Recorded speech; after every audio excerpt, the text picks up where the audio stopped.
Bharatiya Janata party पूरी ताकत से 2024 चुनाव में अपने मिशन को सफल बनाने में जुट गई है। पार्टी के शीर्ष नेता लगातार सम्मेलन और रैलियां कर रहे हैं। इसी कड़ी में केंद्रीय गृह मंत्री अमित शाह आज महाराष्ट्र के जलगांव पहुंचे। यहां उन्होंने युवा सम्मेलन को संबोधित किया। अमित शाह ने युवाओं को संबोधित करते हुए कहा कि 2024 का चुनाव भविष्य का चुनाव है। 2047 तक विकसित भारत का चुनाव है और सामने बैठा युवा 2047 में इसका साक्षी बनेगा। आप भी सुनिए।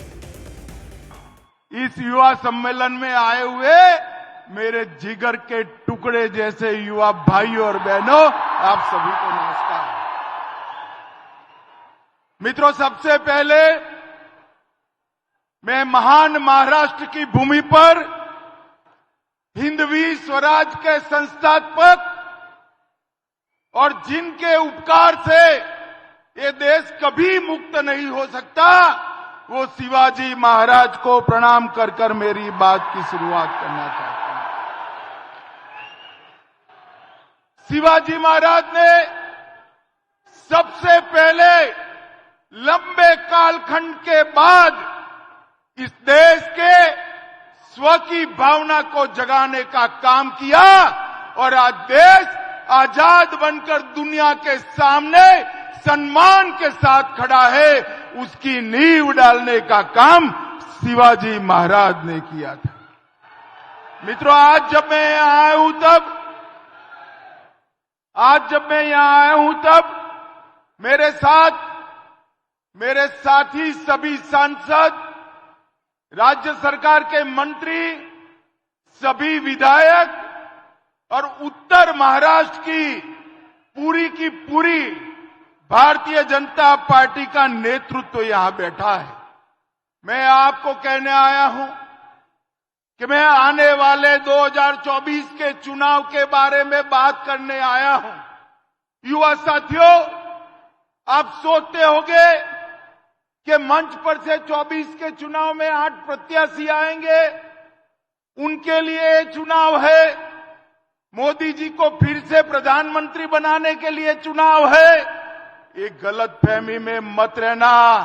आने वाला चुनाव 2047 में आत्मनिर्भर और विकसित भारत बनाने का चुनाव है।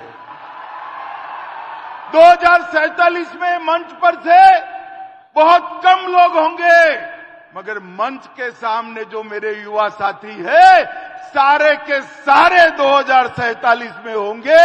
ये चुनाव आपका चुनाव है, ये चुनाव भारत के युवाओं का चुनाव है, ये चुनाव भारत के भविष्य का चुनाव है। भारतीय जनता पार्टी को वोट, इसका मतलब युवाओं के उज्जवल भविष्य को वोट। भारतीय जनता पार्टी को वोट, इसका मतलब महान भारत की रचना को वोट। और भारतीय जनता पार्टी का वोट का मतलब मोदी जी को तीसरी बार प्रधानमंत्री बनाने के लिए हो। आप में से कई लोग पहली बार वोट करेंगे। मैं वो युवा साथियों को विशेषकर कहने आया हूं, आपका वोट वो पार्टी को दीजिएगा जो पार्टी भारत माता को विश्व गुरु के स्थान पर बिठा पाए, महान भारत की रचना कर पाए। आपका वोट लोकतंत्र को मजबूत करने वाली पार्टियों को दीजिएगा। भाइयों और बहनों, युवा साथियों, मुझे बताइए, जो पार्टियां अपने पार्टी के अंदर लोकतंत्र नहीं रखती, परिवारवाद से चलती है, वो पार्टियां देश के लोकतंत्र को मजबूत कर सकती है क्या? जोर से बोले, कर सकती है क्या? ये मोदी जी की खिलाफत करने वाली सभी इंडी अलायंस की पार्टियां, घमंड या गठबंधन की पार्टियां, परिवारवादी पार्टियां हैं।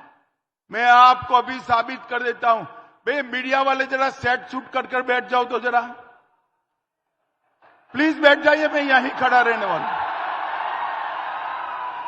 ये जो मोदी जी के सामने जो पार्टियों का गठबंधन बना है, वो कौन है?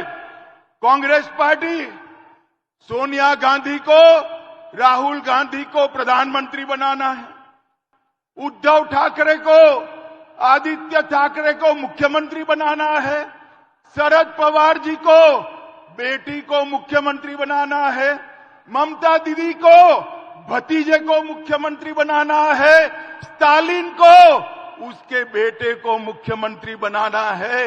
इसमें आपके लिए कोई नहीं है भाई। मुझे बताओ, आपके लिए है? कोई है? अरे क्या नहीं है यार, आप सोते नहीं हो।